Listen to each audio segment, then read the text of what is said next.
Pro Group Management. Workers' comp that works for you.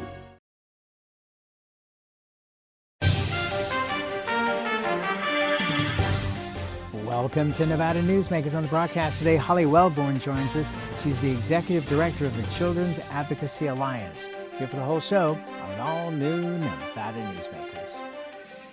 Welcome to the Ahern Boutique Hotel, where luxury and warmth come together in the heart of Las Vegas. We take pride in offering a one-of-a-kind experience for both locals and tourists. Join us for handcrafted cocktails and an unforgettable experience. Joel's Chop House, the perfect place to savor views of the Las Vegas Strip. Satisfy your cravings at the Ahern Chocolate Shop. No smoking, no resort fees, and the parking is always free. The Ahern Luxury Boutique Hotel is your home away from home.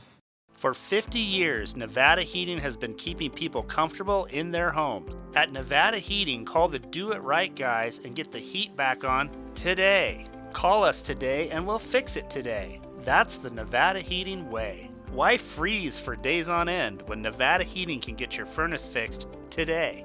Call us today and we'll fix it today at 323-5585 or schedule us on our website at nevadaheating.com.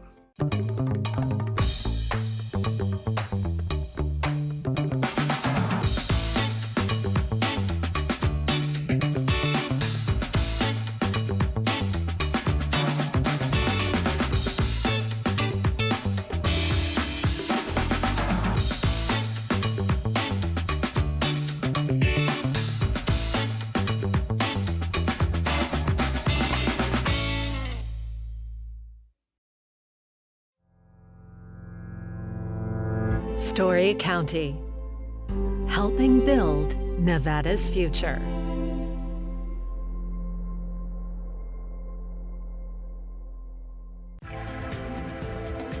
Save money and take transit. Did you know you can ride the bus all day for less than what it would cost you for a gallon of gas? Plan your trip now by going to rtcwashoe.com.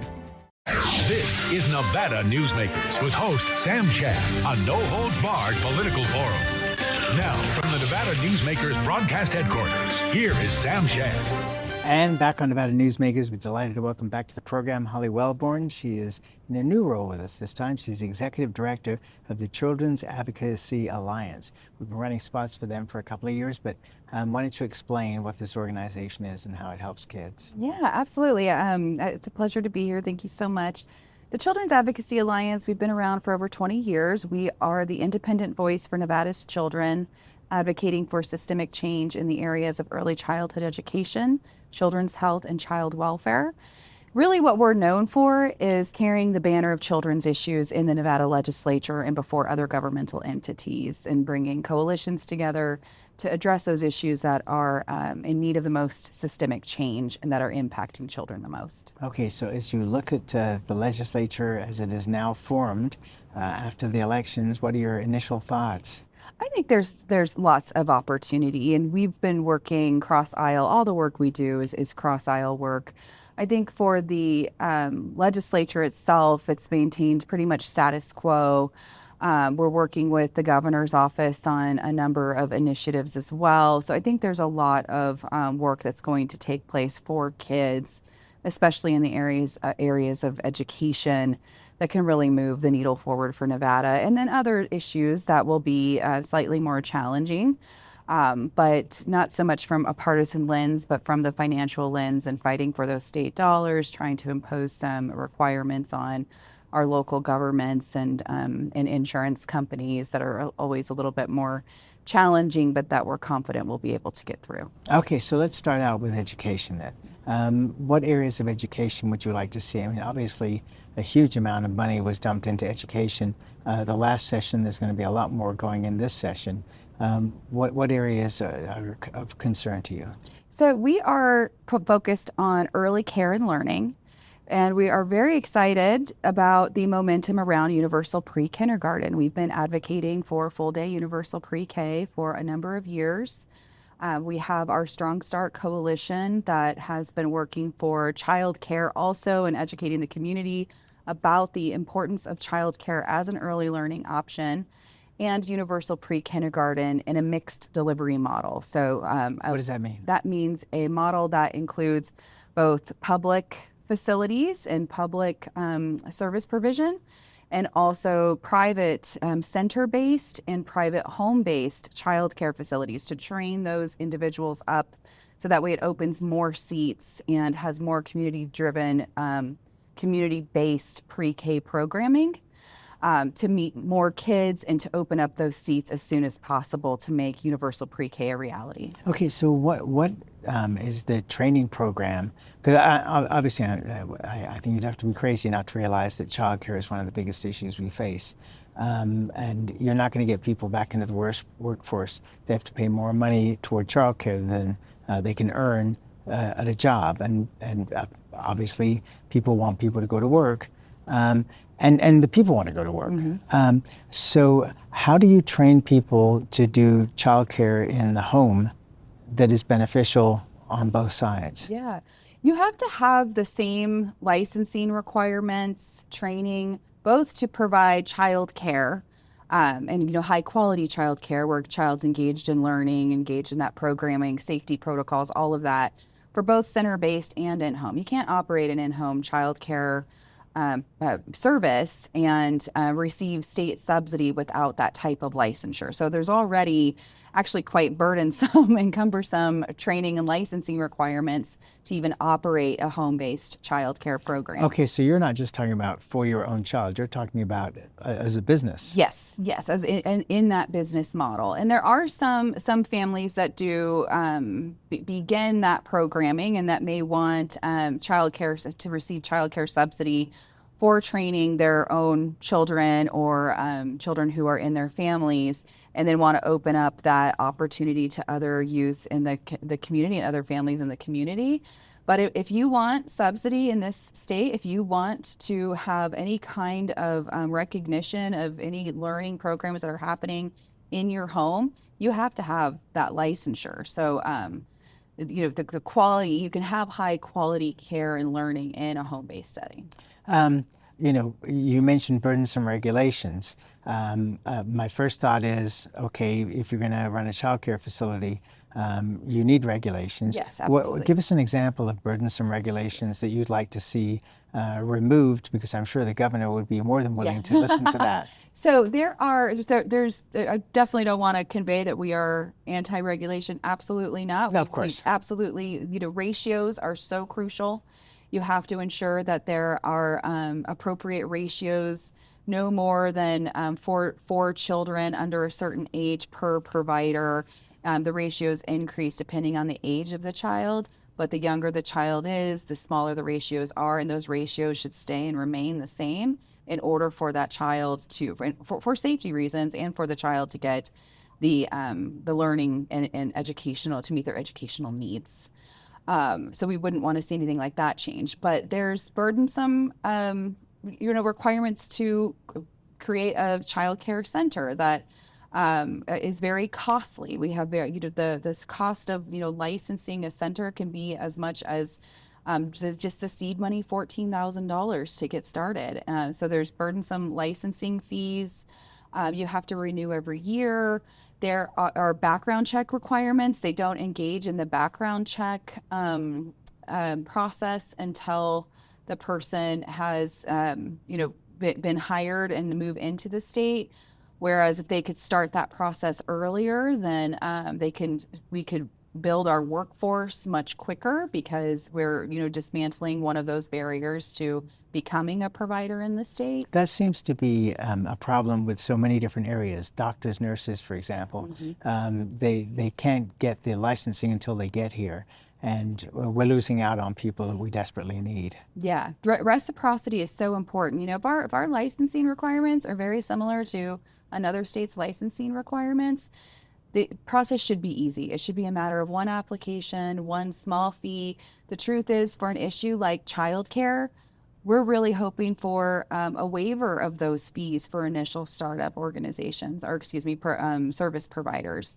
And that's going to be especially important for universal pre-kindergarten, where childcare providers are going to be a crucial part of that.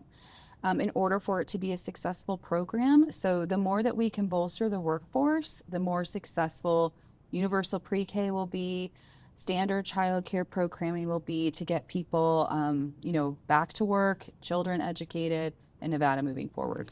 I'm guessing that there are a lot of non-legal childcare facilities operating in the state, because I know certainly that's the case in California. Would you agree with that? I don't think there's a whole lot of evidence. What I do know is that there are families that do operate and watch kids in their community, and it may surpass ratios.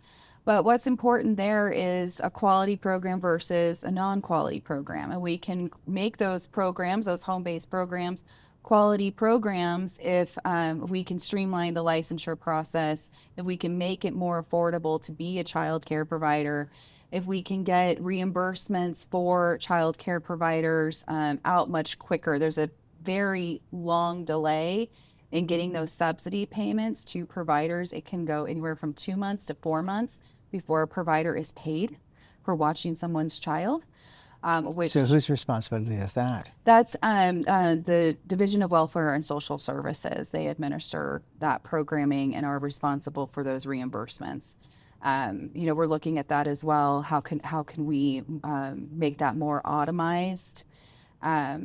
So that way we don't have that backlog and that delay. How can we make time tracking and timekeeping simpler for providers, so that way they can get, that's kind of how the process works. You fill out your timesheet, you submit it to the state, and if there's any errors, then they're kicked back. So how can we streamline that process and make that less cumbersome for providers? Because if we're not, it discourages providers from taking and accepting subsidy. So those kids and those families that really need help in getting childcare for their children while they're working, and exactly what you were talking about before, to keep those costs down. If a provider isn't accepting subsidy, then those kids fall through the cracks. Universal pre-K, how do you define that, and what's the age range? So, for us, the real universal pre-K, if we're really talking about a universal program, and it would include 3 and 4-year-olds. But Nevada's pathway, right? We're the state. We have, our revenue structure is volatile.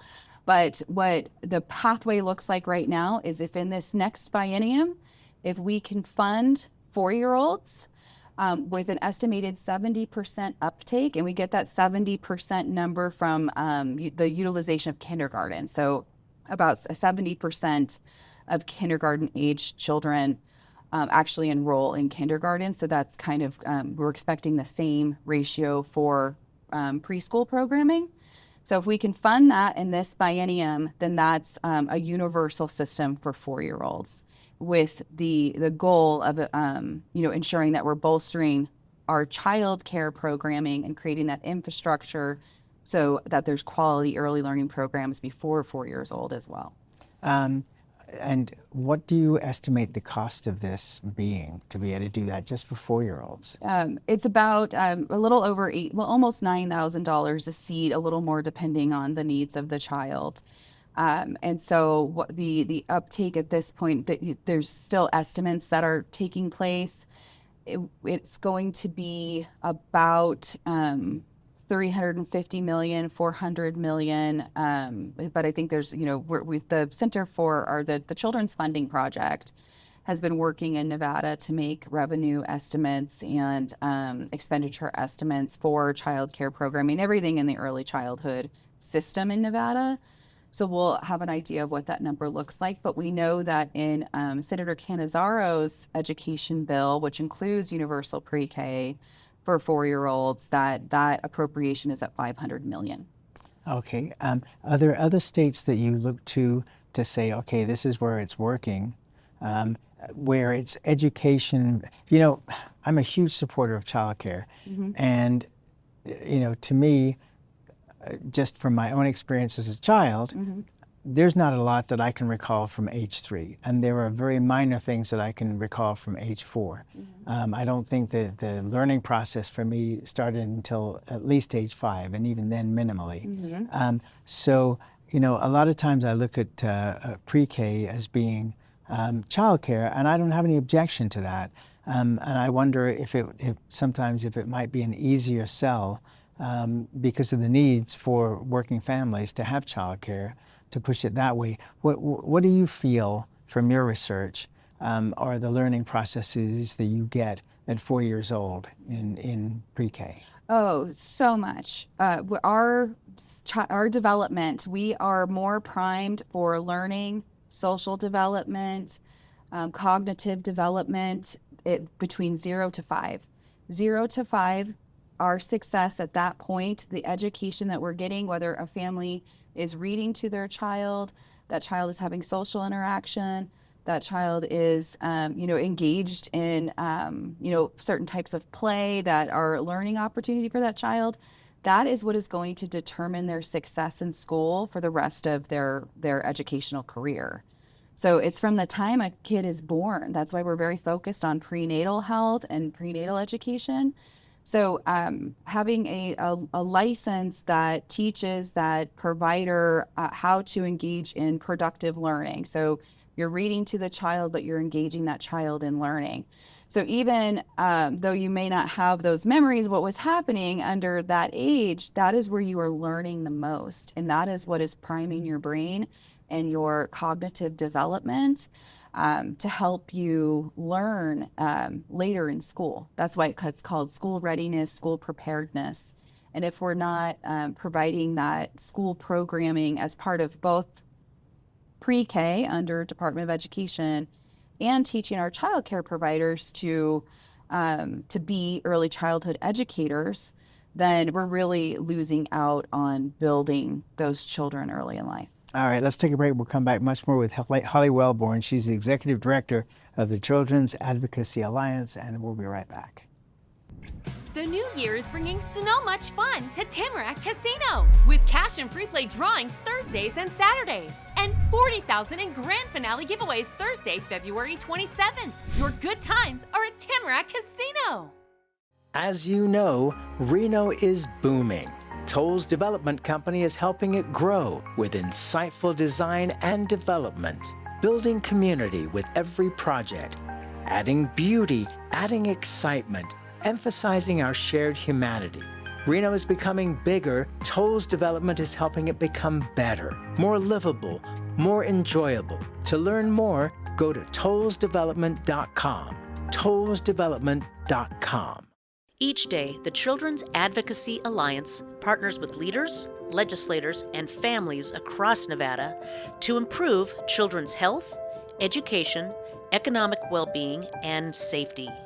We recognize Nevada will be no better than the state of its children. Be a part of this change.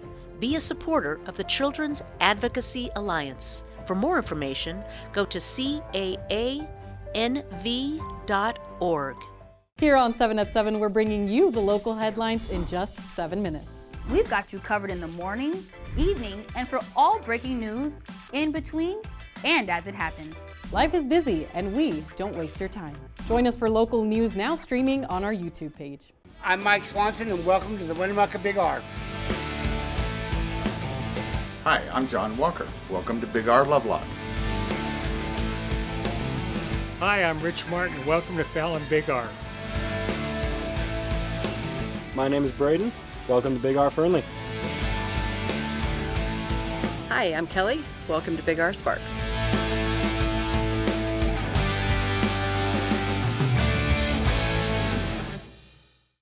This is Nevada Newsmakers. And back on Nevada Newsmakers, we continue our conversation with Holly Welborn. She's the Executive Director of the Children's Advocacy Alliance, a statewide organization here. One of the things, I asked you to give me a list of different topics, and one of the headlines was Protect Foster Youth Federal Benefits. Explain. This is quite a scary scenario. So when a child is either, loses their parents, both of their parents have died and they've entered the foster care system that way, or if their parent dies while they are in care, or if the child has their own Social Security disability benefits. Those benefits are paid to the state, who then sometimes in turn use it to pay the general run-of-the-mill services for child welfare fees, and put them into accounts that cap out, and then they return that money to the federal government instead of that money being kept for that child. Why? Well, first, it is an authorized use, unfortunately, so there's a lot of advocacy happening at the federal level to stop that and to change those rules. But first, it's just the operation of what the statute says, the caps on the amount of money in a certain type of account that's maintained for the child. And so when that maxes out, there's no other account to retain that money for the kid. And so then they bump it back to the federal government, even though there are mechanisms and accounts in place, like ABLE accounts, they're called, other types of financial accounts that you can create for youth so they can keep their money and have their money throughout their life.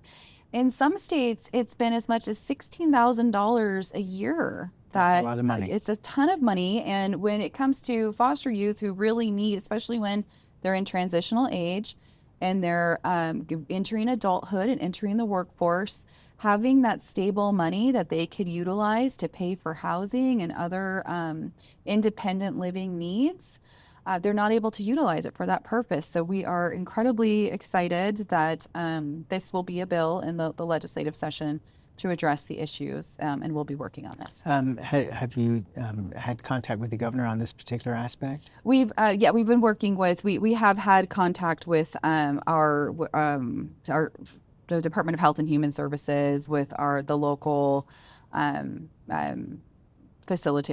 administrators of the child welfare system in both Clark and Washoe counties, who do it differently. Lots of support from DCFS, who really understand that it's an that they shouldn't be utilizing the money in that way. And so, I think it'll be more challenging at the county level where there's so many more kids in the system.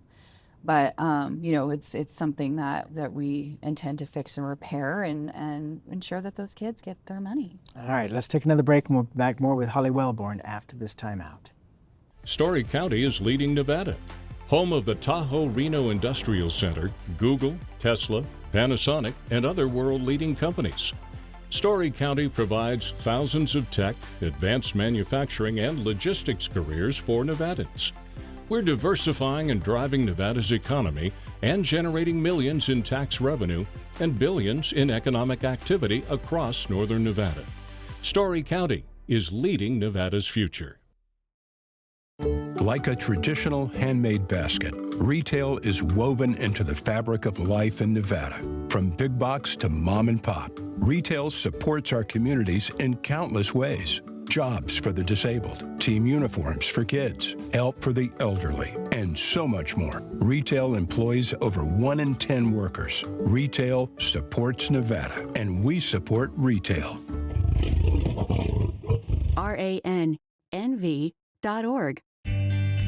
Pro Group Management is the place where companies can find workers' comp solutions that are designed to meet their specific business requirements. As regulations evolve, Pro Group takes a proactive approach to clear the path to make sure your business stays ahead of the curve. Knowing your workers' comp program is optimized, you can focus on other important matters related to your growing business. Pro Group Management, workers' comp that works for you. Truck drivers are some of the hardest working people you'll meet, delivering over 70% of America's freight and 92% of Nevada's. When there's a natural disaster, they're delivering critical supplies to help those communities recover and rebuild. Every sector of the economy and our nation's military rely on truck drivers. So let's take a moment to say thank you. On the open road or city streets, our truck drivers are rolling to make our economy and our nation stronger. Trucking moves America forward. This is Nevada Newsmakers. And back on Nevada Newsmakers, we continue our conversation with Holly Welborn. She's the Executive Director of the Children's Advocacy Alliance, and I'd like to continue following this through the legislative session, so let's stay in touch on this. one of the things under the topic of expand home-based child care providers is limit homeowners associations' ability to restrict home-based child care services. Tell me about that.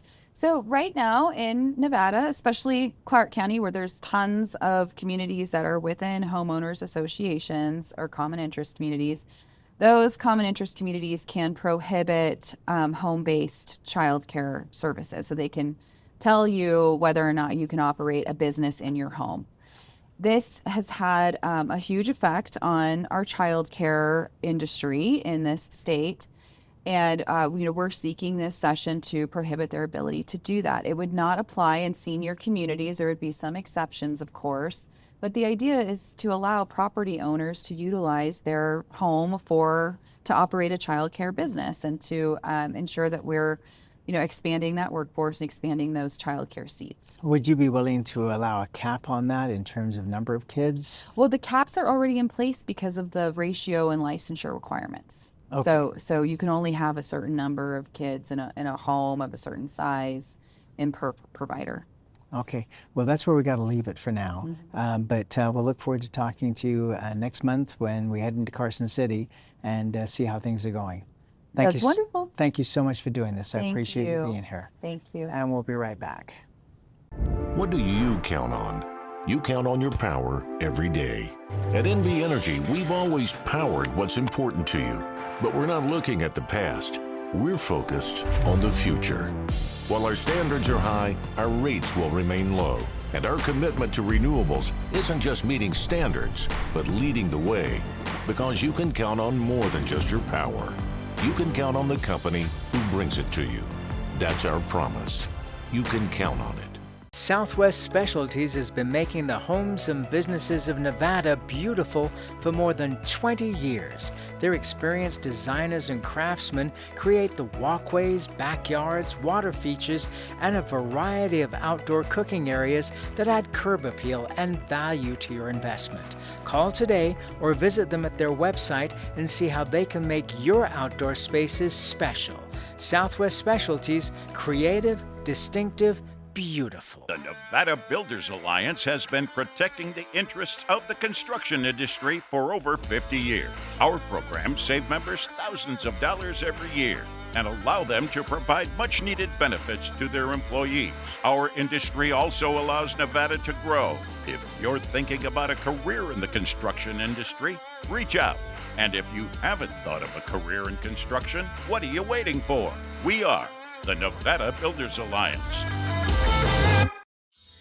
Imagine a magical garden that feeds Carson City's hungry and homeless, teaches our high school students agriculture, creates hanging floral displays to beautify downtown, and yet charges nothing. It's not magic. It's the Greenhouse Project. It's real, it's growing, and it needs your help. Go online to carsоncitygreenhouse.org so together we can grow it forward. As always, you can watch Nevada Newsmakers 24 hours a day on various platforms, including television, radio, our website, audio and video podcasts, YouTube. If you want to find the show, you can find it pretty darn easily. And we cover politics, business, health, and education. Thanks for watching. We'll see you on the next one.